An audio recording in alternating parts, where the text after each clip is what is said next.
Hello students, welcome to all. मैं सी संदीप दयाल। और फ्रेंड्स, हम लोग जो चैप्टर स्टार्ट कर चुके हैं that is amalgamation in last class. And आज है अमलगमेशन की क्लास नंबर 2।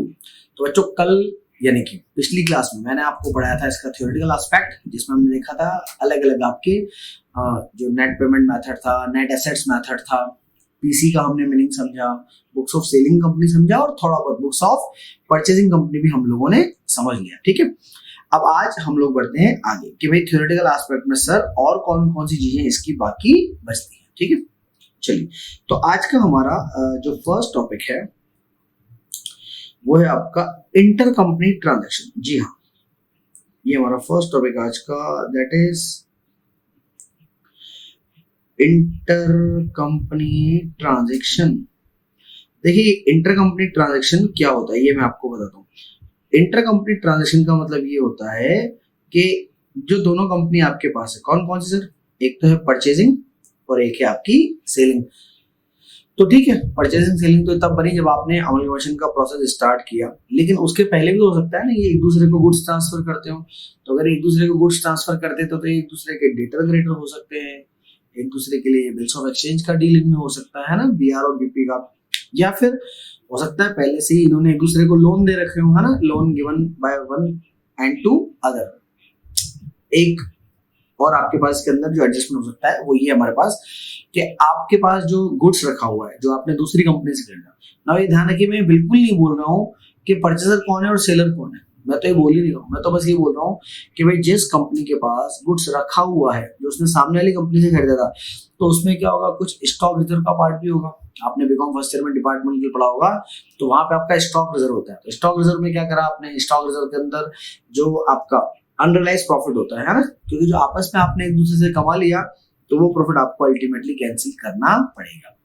तो इस तरीके के जो भी ट्रांजेक्शन है वो हम रिकॉर्ड करेंगे। चलिए, पहला क्वेश्चन तो सर बोले किसकी बुक में आप रिकॉर्ड करने वाले हो, तो प्लीज ध्यान रखें। देखो, सेलिंग कंपनी तो बंद हो रही है ना। अब क्या बंद हो रही है, मतलब खत्म है डिग्री। तो जैसे आदमी की डिग्री खत्म होने वाली है तो वो सच बोलता है, कुछ भी नहीं करता, फिर वो बोलता है चलो मेरा काम तो हो गया। तो प्लीज रिमेंबर, आप जो यहाँ पर ट्रांजेक्शन रिकॉर्ड करने वाले हैं सर, वो किसकी बुक में रिकॉर्ड करने वाले हैं? सबसे पहली बात तो सर आप वो रिकॉर्ड करने वाले हैं ये परचेजिंग कंपनी की बुक में। ठीक है सर, तो हमारे जो इंटर कंपनी ट्रांजेक्शन रिकॉर्ड होंगे वो परचेजिंग कंपनी की बुक में होंगे। और मैक्सिमम ट्रांजेक्शन रिकॉर्ड करने के लिए, जो रिकॉर्ड क्या करना है, रिकॉर्ड तो ऑलरेडी उनको कैंसिल करना है हमको। तो कैंसिलेशन की एंट्री क्या होती है सर? कैंसिलेशन की हमारी एंट्री होती है it's liability account debit to asset account. ठीक है, तो liability account debit to asset account. अब इसमें अलग अलग केस, जैसे आपका जो रिलेशन है परचेजिंग और सेलिंग कंपनी का, वो अगर डेटर क्रेडिटर का है तो आप क्या रिकॉर्ड करेंगे? आप रिकॉर्ड करेंगे sir creditor account debit to debtor account. ठीक है, तो creditor account debit to debtor account. अब आप देखो, ये एंट्री रिकॉर्ड करने का मतलब क्या है? ये एंट्री रिकॉर्ड करने का ये मतलब है कि क्रेडिटर भी कम हो जाएंगे और डेटर भी कम हो जाएंगे ना। वे आपस में जो लेना देना है वो तो आप भाई भाई हो गए। जब भाई भाई हो गए तो फिर कैंसिलेशन हो गया। अच्छा, ये एंट्री करने के बाद ध्यान रखिए इसका बैलेंस शीट में क्या इम्पैक्ट आएगा। देखिए, इसका बैलेंस शीट में आपका ये इम्पैक्ट आएगा कि आपने ये एंट्री जिस अमाउंट से करी है वो अमाउंट है ना, दोनों साइड माइनस होगा। दोनों साइड माइनस होगा मतलब it will be minus from assets. Assets में सर कहां से माइनस होगा? सर ये एसेट्स में माइनस होगा आपका डेटर में से, है ना, ये ध्यान रखिएगा। इसको म्यूचुअल पार्ट हम बोलते हैं। तो एक तो एसेट्स में से माइनस करेंगे बच्चों, और एक कहां से माइनस करेंगे सर? एक इसको हम माइनस करेंगे फ्रॉम लायबिलिटी। अच्छा, लायबिलिटी का सर कौन सा हेडिंग? सर लायबिलिटी का हमारा हेडिंग होता है क्रेडिट, है ना। तो बच्चों ध्यान रखें, ये जो कॉमन अमाउंट है जो आपने कैंसिल करा है उसको एसेट्स में से माइनस करेंगे और लायबिलिटी में से भी माइनस करेंगे। ठीक है, चलिए, ये तो बात हुई डेटर क्रेडिटर की। अब अगर आपस में आपका बिल्स ऑफ एक्सचेंज का डीलिंग भी चलता था, तो बिल्स ऑफ एक्सचेंज को कैंसिल करने के लिए बेसिक फंडा तो वही है, bills payable account debit to bills receivable. तो देखिए आपकी एंट्री क्या बनेगी सर? आपकी एंट्री बनेगी it's bills payable account debit to bills receivable account. ठीक है, तो एंट्री तो आपकी ये बनेगी BP account debit to BR. पर ये ध्यान रखिएगा ये अमाउंट कौन सा आएगा सर? यहाँ पर आपके पास आएंगे बिल्स इन हैंड, यानी कि जो बिल्स आपके बचे हुए हैं सर सिर्फ वही बिल यहाँ पे आएंगे। अच्छा सर कैसे, चलिए मैं आपको बताता हूँ। जैसे फॉर एग्जांपल आपको क्वेश्चन में कहा गया कि भाई परचेजिंग और सेलिंग कंपनी का आपस में बिल्स ऑफ एक्सचेंज का डीलिंग था, और वो डीलिंग था कितने रुपए का, 20,000 रुपए का, है ना, एक कंपनी के लिए बीआर और एक के लिए बीपी। पर आपसे कहा गया कि यार 20,000 में से उन्होंने क्या कर रखा है कि उन्होंने जो 6,000 के बिल है ना सर, ये 6,000 के बिल तो उन्होंने क्या कर रखे, ये उन्होंने ना बैंक से डिस्काउंट करा रखे। हाँ सर, बैंक से डिस्काउंट करा रखे, याद आ रहा है आपको, बिल डिस्काउंटिंग होती है तो बैंक से डिस्काउंट करा रखे हैं। और इसके अलावा उन्होंने बोला कि भाई 5,000 का जो बिल है सर, 5,000 के बिल का इन्होंने क्या कर रखा है सर, 5,000 का बिल का इन्होंने कर रखा है इंडोर्समेंट, ठीक है सर, तो 5,000 के बिल का इंडोर्समेंट कर रखा है। तो अब आप समझिए बिल्स इन हैंड आपके पास कितना बचा, सिर्फ 5,000 का आपने इंडोर्समेंट दे दिया। देखिए जब इस तरीके से बिल आप किसी थर्ड पार्टी को ट्रांसफर कर चुके हैं तो फिर इनका पेमेंट तो करना पड़ेगा ड्यू डेट पे, जिसके लिए भी बिल्स पेबल थे। तो बिल्स इन हैंड कितना बचा बच्चों, सिर्फ 11,000 रुपए, ठीक है। तो ये हमारी जो एंट्री होगी ना, BP account debit to BR, ये कितने से होगी सर, ये होगी आपकी 11,000 रुपए से, ठीक है। चलिए और आगे बढ़ते हैं हम लोग। इसी तरीके से अगर आपस में लोन आपने, किसी ने ले रखा है किसी ने दे रखा है, तो ठीक है, लोन जिस कंपनी के लिए क्या था सर, ये लायबिलिटी था, तो sir loan liability account debit to loan, जिस कंपनी के लिए क्या था सर, जिस कंपनी के लिए था ये एसेट्स, है ना, तो loan liability account debit to loan assets, बराबर है। चलिए इसमें कुछ ज्यादा समझना नहीं, अब जो समझने की चीज है वो मैं आपको बता रहा हूँ सर, वो है आपके पास स्टॉक रिजर्व, ठीक है बच्चों। स्टॉक रिजर्व की एंट्री क्या होती है, देखिए मैं आपको बताता हूँ। स्टॉक रिजर्व की सर हमारी एंट्री होती है, इट्स गुडविल ऑब्लिक, यानी कि या तो गुडविल आएगा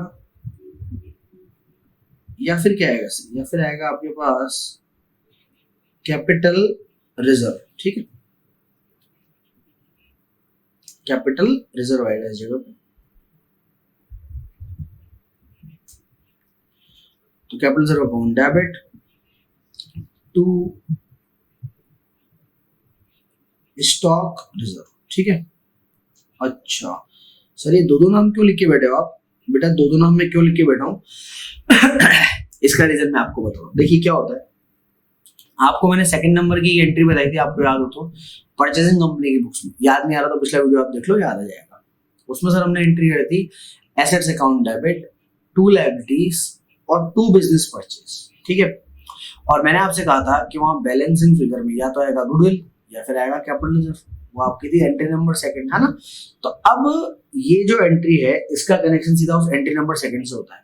अगर वहां गुडविल है तो यहाँ भी गुडविल आएगा, कोई प्रॉब्लम नहीं है। अगर वहां कैपिटल रिजर्व है तो उतना कैपिटल रिजर्व यहाँ आ सकता है, अगर वहां कैपिटल रिजर्व है तो उतना कैपिटल रिजर्व यहाँ पे आ सकता है, ठीक है। और टू स्टॉक रिजर्व। अच्छा सर आपकी ये वाली बात तो बढ़िया समझ में आ गई कि यार वहां गुडविल है तो यहाँ भी गुडविल है, पर इस वाली बात में आपने थोड़ी टांग नहीं अड़ा दी अपनी। आप क्या बोल रहे हो, वहां जितना कैपिटल रिजर्व है यहाँ भी उतना कैपिटल रिजर्व आ सकता है, इसका क्या मतलब होता है। चलिए मैं आपको ये क्लियर कर देता हूँ। समझिए क्या है कि जो आप स्टॉक रिजर्व की एंट्री कर रहे हो ना, एक तरह से आप अपना क्या कर रहे हो, प्रॉफिट कैंसिल कर रहे हो।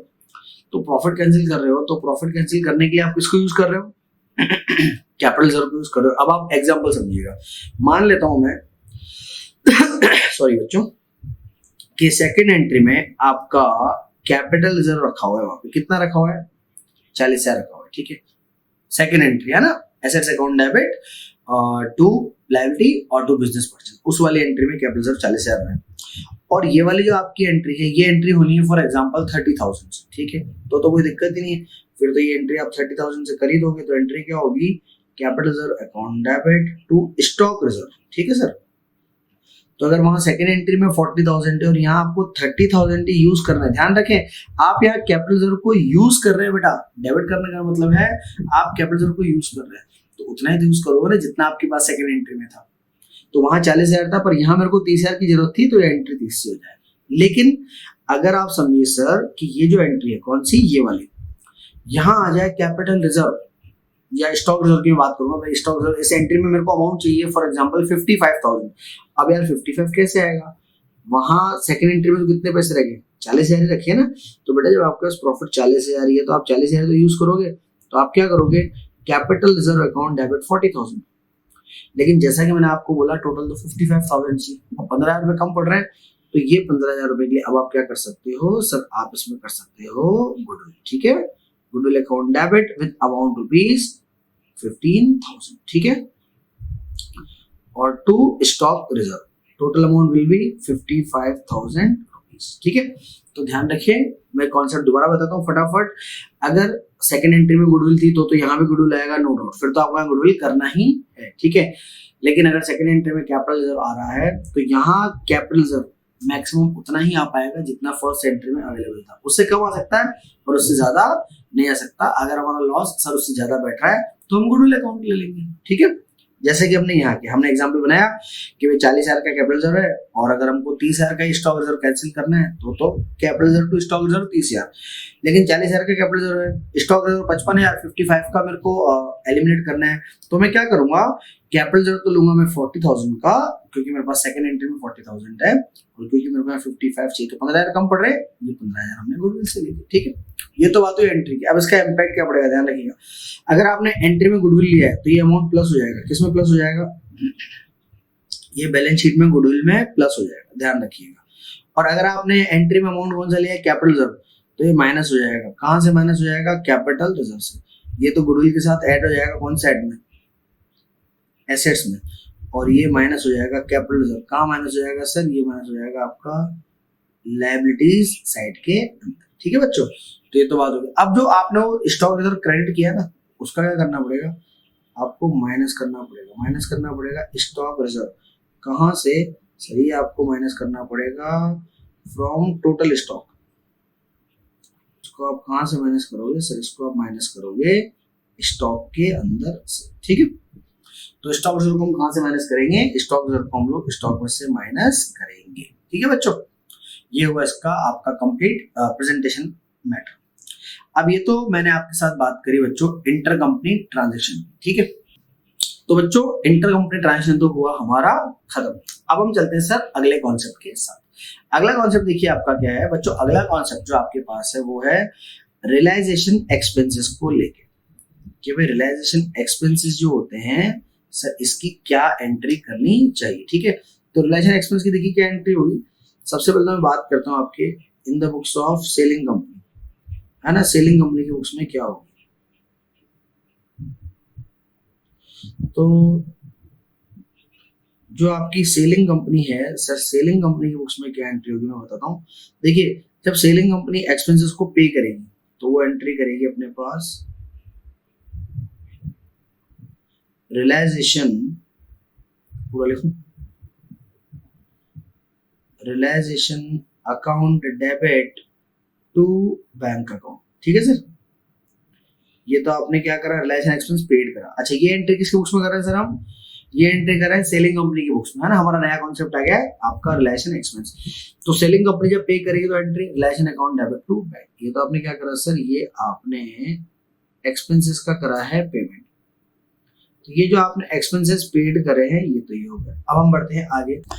तो बच्चों हम ये बात कर रहे हैं कि रिलेशन एक्सपेंस अगर सेलिंग कंपनी ने पहले पे कर दिया तो रिलेशन टू बैंक, और फिर हमने बात करी कि अगर परचेजिंग कंपनी जो है वो अगर आपको क्या कर दे, रिएम्बर्समेंट कर दे। ठीक है, जैसा कि मैं आपको एक एग्जांपल बताता हूँ कि भाई मेरी तरफ से कोई ट्रीट देनी है साहब मेरे को किसी दोस्त को।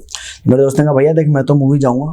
मैंने कहा देख तू मूवी जा, कहीं भी जा, मैं तो तेरे को 600 रुपये दूंगा, इससे ज्यादा नहीं दूंगा। वो आया मेरे पास, उसने कहा भाई देख 800 का खर्चा हो गया। मैंने कहा भाई देख मैं कितने दूंगा, सिर्फ 600 रुपये ही दूंगा। तो अब आप समझो जब आपने एक्सपेंस कर दिया, आपने मतलब सेलिंग कंपनी ने एक्सपेंस कर दिया, तो वो तो क्या एंट्री करेगी, रिलेशन टू बैंक, है ना। लेकिन अगर सामने वाली कंपनी आपको रिएम्बर्समेंट करती, सामने वाली का मतलब परचेजिंग कंपनी आपको रिएम्बर्समेंट करती है, तो सर उसकी एंट्री हम क्या करेंगे, उसकी एंट्री हम लोग रिकॉर्ड करेंगे sir it's bank account debit to realization account. ठीक है, इस एंट्री में उतना पैसा आएगा जितना पैसा परचेजिंग कंपनी ने आपको दिया है। ठीक है, इस वाली में, जबकि इस वाली में कितना पैसा आएगा सर, जितना पैसा आपने मतलब सेलिंग कंपनी ने पे ऑफ किया है। ठीक है, चलिए ये तो बात हुई किसकी बुक्स में सर, ये हमने बात करी है हमारी जो सेलिंग कंपनी की बुक्स है, ये हमने वहां बात करी है। अब हम बात करते हैं सर परचेजिंग कंपनी की बुक्स में, वो क्या एंट्री करेंगे। तो आपकी देखिए जो परचेजिंग कंपनी की बुक्स होगी सर, वो क्या करने वाली है, परचेजिंग कंपनी की बुक्स क्या करेगी, जब सेलिंग कंपनी ने एक्सपेंस पे करा तो हमको कोई मतलब नहीं, हमें कब मतलब है, जब हमने रियम्बर्समेंट करके दिया, तो उसकी एंट्री क्या होगी सर, उसकी एंट्री होगी आपके लिए it's goodwill account debit to के पहले, अच्छा देखा देखा लग रहा है ऐसा, सो गुडविल अकाउंट डेबिट और capital reserve account debit to bank account, है ना।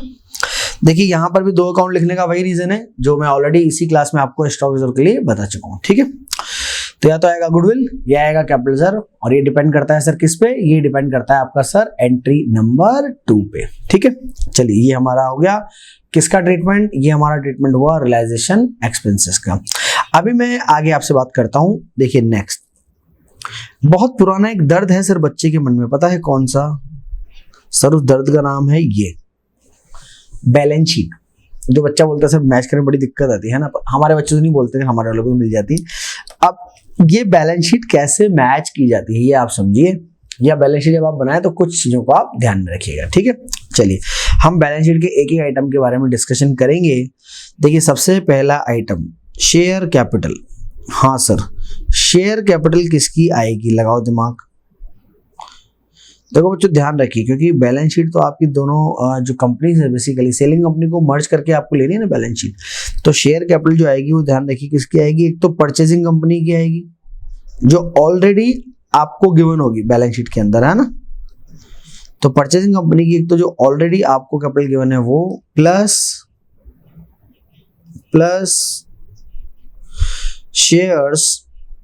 शेयर्स गिवन इन पीसी, हाँ सर पीसी में आपने जितने शेयर्स दिए हैं उन शेयर की भी कौन सी वैल्यू, उन शेयर्स की भी सर फेस वैल्यू आएगी, है ना, ये ध्यान रखें। तो एक तो खुद की शेयर कैपिटल जो ऑलरेडी आपको बैलेंस शीट के अंदर दी गई होगी, और प्लस जितने शेयर आपने पीसी में दिए उनकी फेस वैल्यू, ठीक है। चलिए ये तो हुआ part number 1 share capital. Part number 2 यानी कि जो सेकंड आइटम डिस्कशन का बनता है सर, हाँ सर कलर भी चेंज कर लो, बहुत देर हो गई एक ही कलर से पढ़ाते पढ़ाते, लो जी गुलाब से पढ़ाएंगे अब। Number 2 sir reserve and surplus. देखिए सर रिजर्व एंड सरप्लस में क्या क्या आएगा, तो सर रिजर्व एंड सरप्लस में आएंगे किसके reserve and surplus, sir only purchasing company के रिजर्व एंड सरप्लस आएंगे, ये ध्यान रखिएगा। अच्छा मैं परचेज मेथड पढ़ा रहा हूँ, ठीक है, तो सिर्फ परचेजिंग कंपनी के रिजर्व एंड सरप्लस आएंगे, प्लस अगर आपकी जो परचेजिंग कंपनी की बुक्स में आपने एंट्री करी है उन एंट्रीज में अगर आपका कोई कैपिटल रिजर्व निकलता है तो वो आएगा, या आपने जैसे सामने वाली कंपनी को शेयर है वो शेयर आपने प्रीमियम पे दिए हैं तो प्रीमियम पे दिए तो एसपीआर आएगा एंट्री में वहां पे, है ना, तो एसपीआर आप यहाँ ऐड कर सकते हैं, है ना। तो कैपिटल रिजर्व और एसपीआर दो चीज यहाँ पे और आपकी आ सकती है किसकी, परचेजिंग कंपनी की। तो परचेजिंग कंपनी आएंगे सिर्फ आपके रिजर्व एंड सरप्लस। फिर हम बात करते हैं सर देखिए नंबर 3 की। नंबर 3 में मैं आपसे बात करना चाहूंगा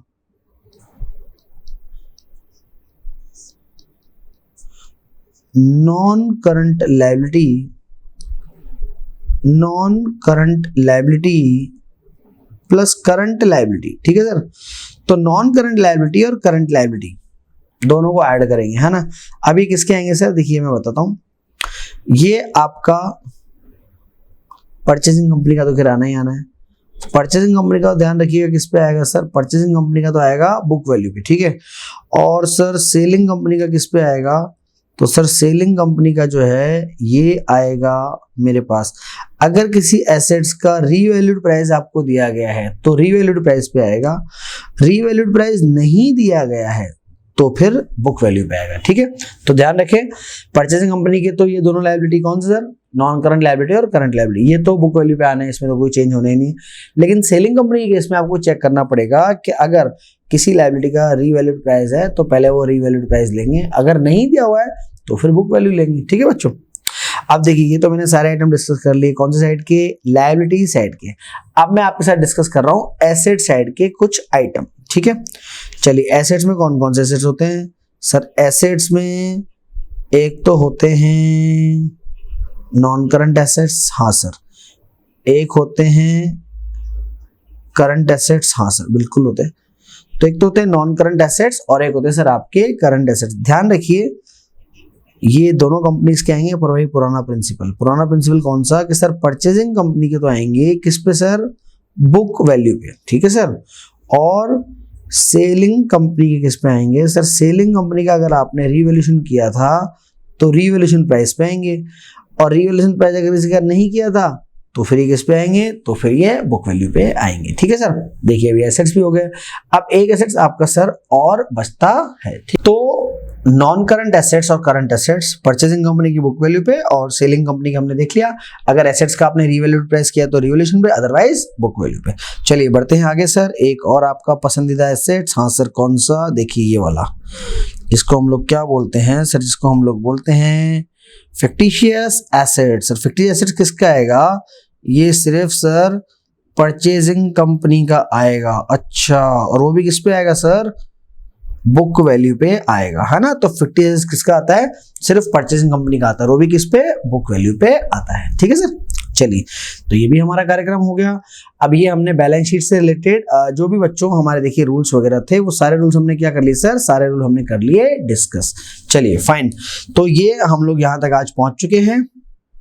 अब थ्योरेटिकल पार्ट लगभग आपका जो खत्म हो चुका है, परचेज मेथड का, मर्जर का थोड़ा सा बाकी है। तो अब हम लोग नेक्स्ट क्लास में कोशिश करेंगे कि आपके क्वेश्चन स्टार्ट करा देंगे, ठीक है बच्चों। So take good care of your health. Signing off, this is C Sandeep Dayal, bye bye.